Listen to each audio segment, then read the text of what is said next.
blasted away. We followed the path of destruction to an artifact by a long-dead race called the... Dug it up, and whoever attacked them had tried to take it. Chief Williams made the mistake of getting too close. It hit her with some type of energy. I grabbed her and threw her out of the way. That's when it hit me. Hard. Every muscle in my body went rigid. I couldn't move, could barely breathe. Everything went black. And then I saw... vision. Dream. A nightmare. Citadel on our way to meet the Council. I was expected to explain what I'd seen. Anderson came along. So did Adina, our political representative on the Citadel. With those two heavyweights, it seemed reasonable we could persuade the Council that potential threat, as was the individual behind the attacks. The main suspect for the Eden Prime massacre was a Turian Spectre named Saren. He'd been seen by one of the survivors from the colony at Eden Prime, and there was some evidence to suggest that the ship was connected to Saren. But even Adina's pointed accusations weren't enough to convince the Council. They just couldn't believe one of their chosen elite Spectres could be guilty of something like that. They needed proof, which meant I needed proof. Fortunately, I wasn't alone in my search. Garrus, another Turian, wanted to help. A top agent for Citadel Security. Despite orders from his superiors that he shouldn't get involved, he told me he was suspicious of Saren, and he had some useful leads. More importantly, he was willing to share them. That led me to Rex, the biggest, nastiest-looking Krogan bounty hunter I'd ever seen. He turned out to be more than just a brute. It was his intel that led to a fugitive with incriminating evidence on Saren. The fugitive turned out to be an energetic little Quarian named Tali. A tech expert with a knack for hacking, she'd procured some information on Saren. Evidence that proved Saren was dirty.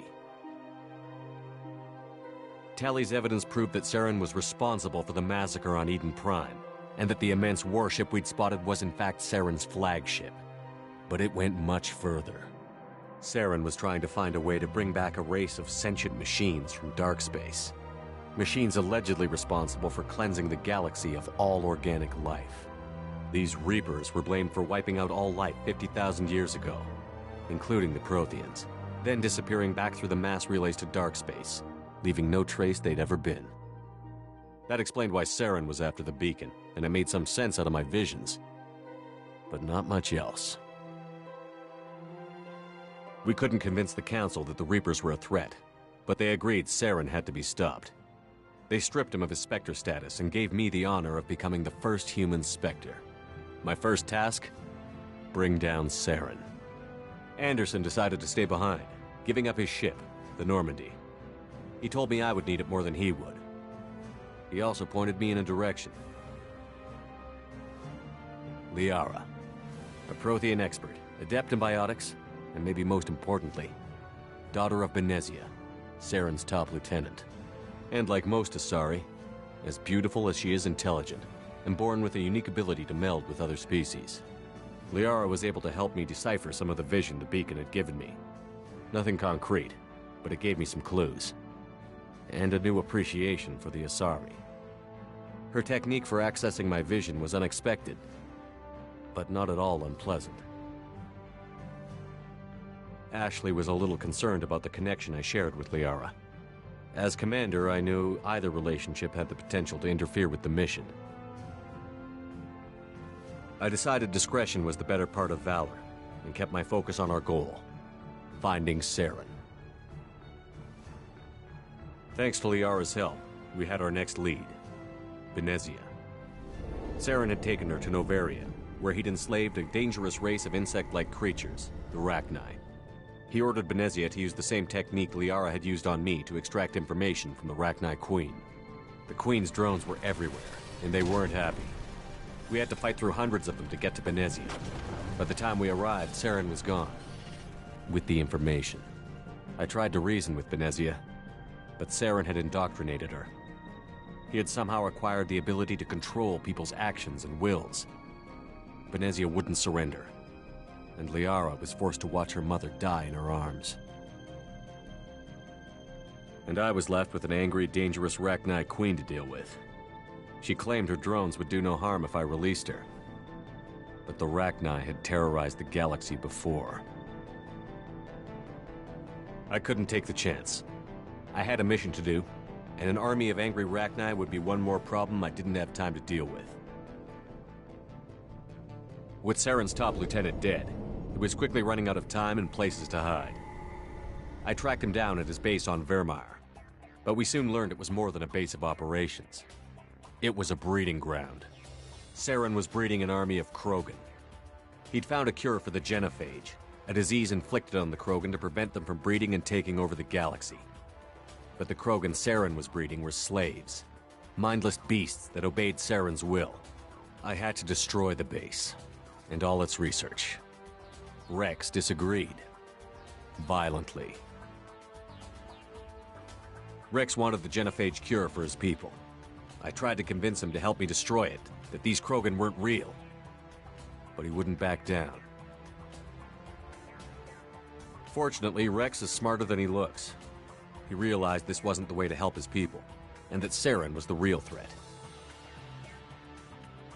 When we finally got to the center of the base, I realized just how close Saren was to completing his plan.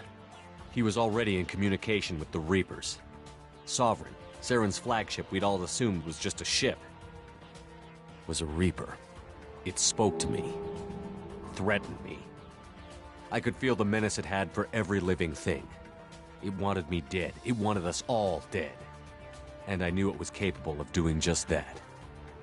What I couldn't understand was why Saren would help it. But there was no time to think about it. Sovereign knew where we were. Before we could detonate the bomb, Saren showed up. We fought. I stalled him to make time for my team.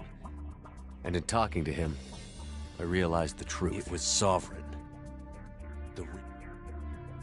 Before I could convince him to stop, he ran, leaving me just seconds to extract my squad mates. I tried, but I wasn't fast enough. I could only save one of them. Kaidan was a good man, and a great soldier. But I had to choose, and I chose Ash. That was the last time Saren would slip away from me.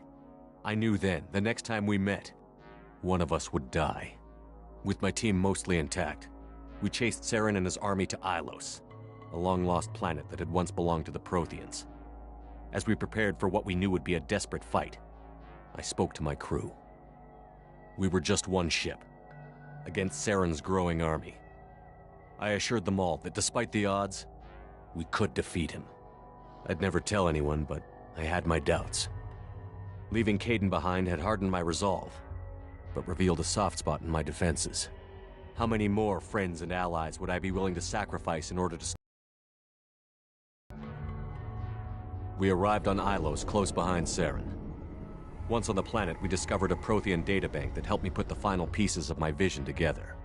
The Reapers had come 50,000 years ago, and every 50,000 years before that, each time purging the galaxy of life.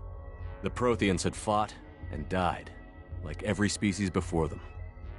But a few survived long enough to leave a parting gift. The Protheans had discovered that the Citadel was the key to controlling the mass relays. By sabotaging the Citadel, they found a way to close the relays to dark space, slowing the Reapers' return, giving us the time we needed to find a solution to stop the Reapers once and for all. Saren knew this. He was leading his army to take control of the Citadel and re-establish the relays to dark space, bringing the waiting Reapers here to destroy us all. We followed him to the Citadel. It was intact, but heavily damaged. He had caught the Council fleets by surprise, and they were only now regrouping. And with Sovereign as his flagship, there was little hope the fleets could counterattack with enough strength to take back the Citadel. But Saren was done running, and I was done chasing him. As the Alliance and Citadel fleets battled Saren's army outside, I cornered the Turian bastard in the Citadel tower and confronted him. He died believing that the Reapers would save him. As I fought to regain control of the Citadel, the Council's flagship, the Destiny Ascension, fell under attack. Despite Saren's death, Sovereign and Saren's army continued to fight. The Council was aboard the Destiny Ascension, and they were requesting assistance. But I knew in order to help them, I would have to put our Human Alliance fleet in jeopardy. The Council could be replaced. The fleets were needed here and now if we were going to defeat Sovereign. Even with the Citadel back in my control, Saren defeated, and the Normandy leading the combined galactic fleet, the battle against Sovereign, a single Reaper, was relentless.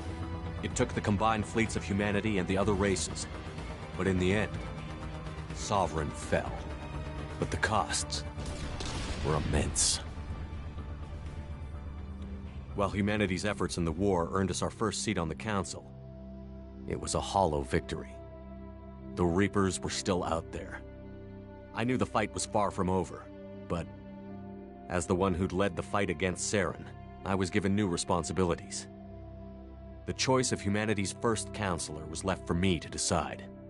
On the one hand, Udina, the lifetime politician. Ruthless and ambitious, he would easily navigate the political landmines that would soon be put in front of him. The other choice, Captain Anderson, the career soldier. Tough but fair, but a friend, and someone I could trust. Both great leaders in their own right. I didn't much like Udina, but sometimes you need a pit bull on your side. Someone willing to be the bad guy, for the sake of the greater good. The war was over. The threat had passed. In time, the Council would rebuild itself. The Citadel could be repaired. Even the pain of lost friends would fade. But none of that mattered if the Reapers were still out there. And if they were all as powerful as Sovereign, we had to find a way to stop them. I had to find a way. I gathered my crew, took my ship, and went in search of answers. Officially, the Council would only say I was assigned to cleanup duty, rooting out any remnants of Saren's army. But the Geth and Saren were just the beginning. The Reapers had other plans. A few months after the battle for the Citadel, while we were on patrol, we were attacked by an unknown vessel. Before we knew what was happening, we were disabled and forced to abandon ship. The Normandy was destroyed. We lost a lot of good people. I almost didn't make it myself. Technically, I was as close to death as you can get. By the time my body was recovered, there wasn't much left. The pro-human group, Cerberus, acquired what was left of my body and spent the next 2 years rebuilding me. My memories, abilities, everything. The person in charge of my recovery was a Cerberus agent, Miranda Lawson. Brilliant and efficient. But before I could be completely rehabilitated, the Cerberus facility we were in was attacked, and was forced to fight my way out. In my condition, I should have died. But an ex-Alliance soldier named Jacob Taylor kept me alive. We found Miranda, and we escaped. They took me to meet the Elusive Man, the leader of Cerberus and the one who had ordered me rebuilt. The Elusive Man lived up to his name, offering half answers to many of my questions.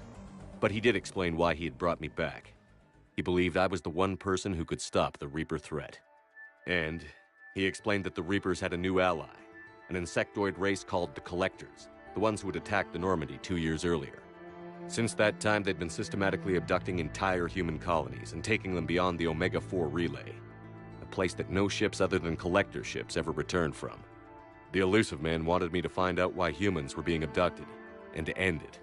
In return, Cerberus would outfit me with a rebuilt Normandy, weapons, and a skeleton crew, as long as I agreed to take along Miranda, Jacob, and an illegal AI named Edie.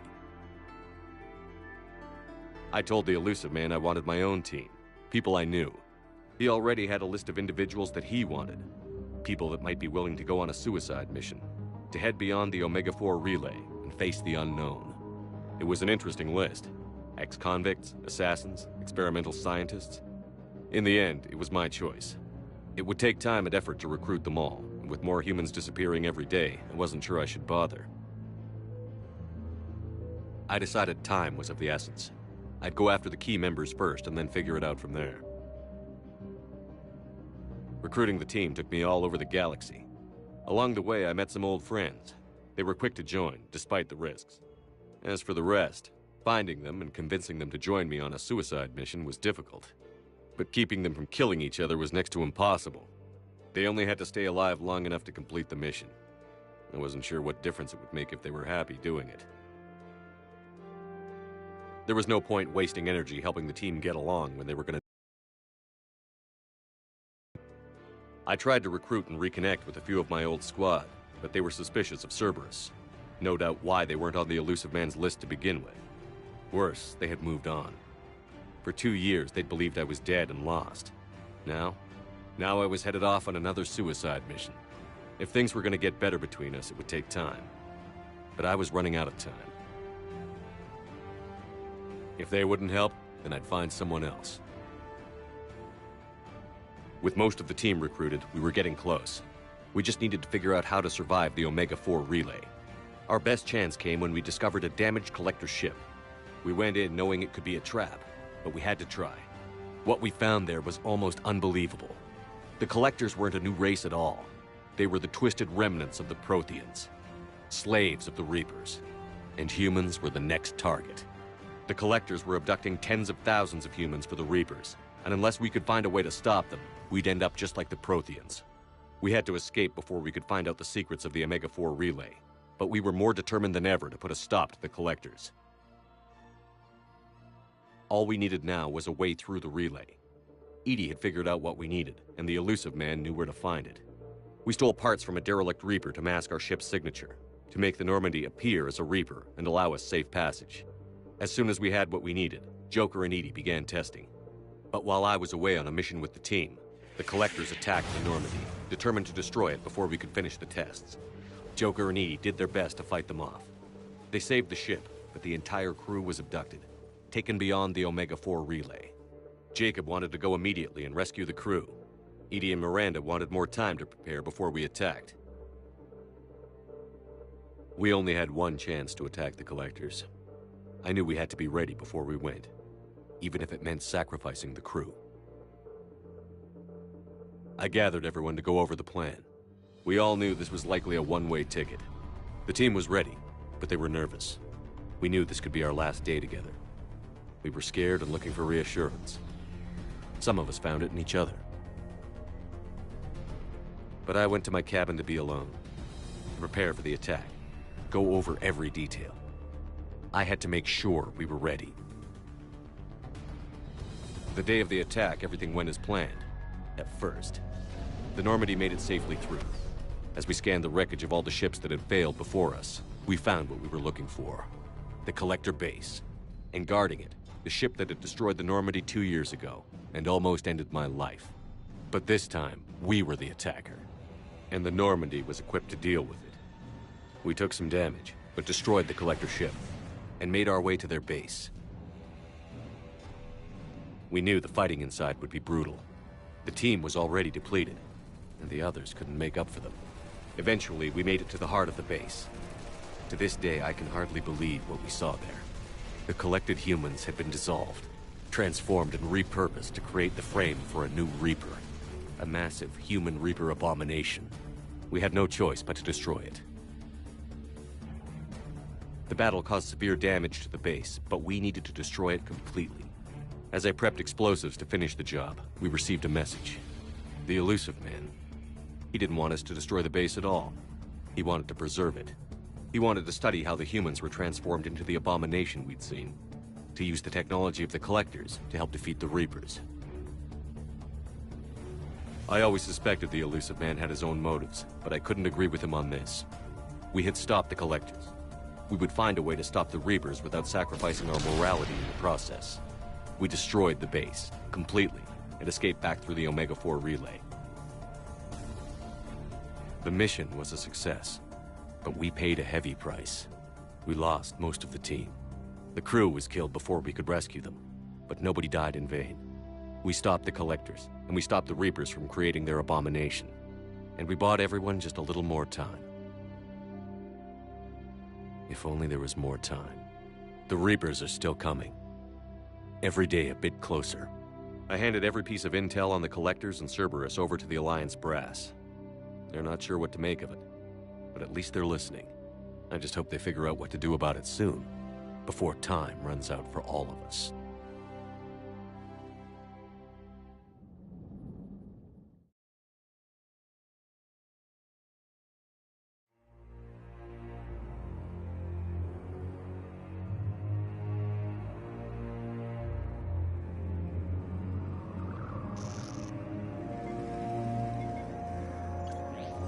How bad is it?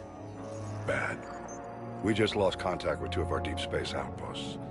There's something massive on long-range scanners. Is this what Shepard warned us about? I'd stake my life on it. How long do we have? Not long. I sent word. The fleet's immobilizing. God help us all.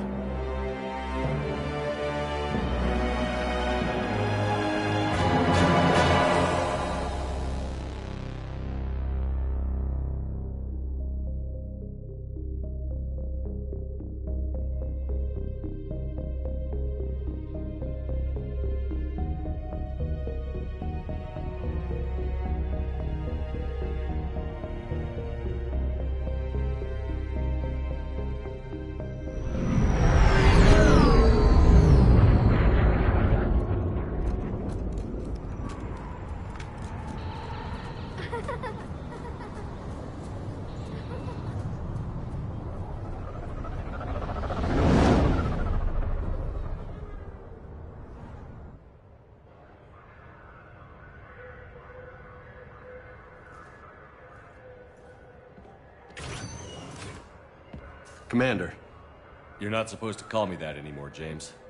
Not supposed to salute you either. We gotta go. The Defense Committee wants to see you. Sounds important.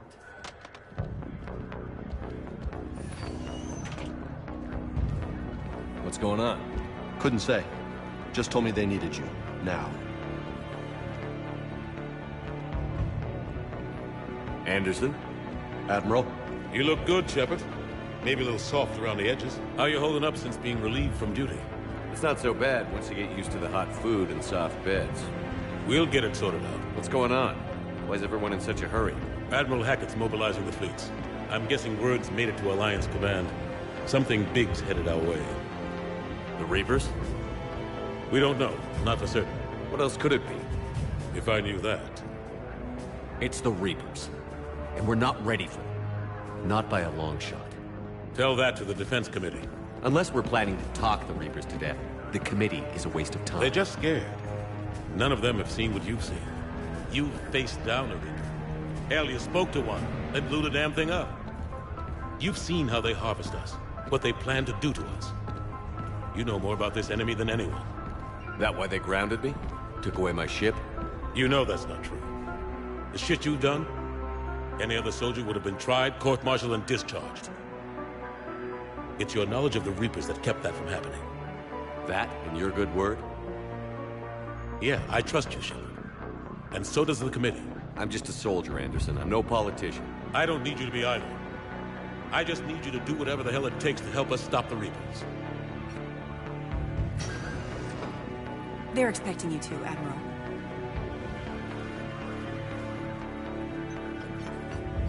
Good luck in there, Shepard.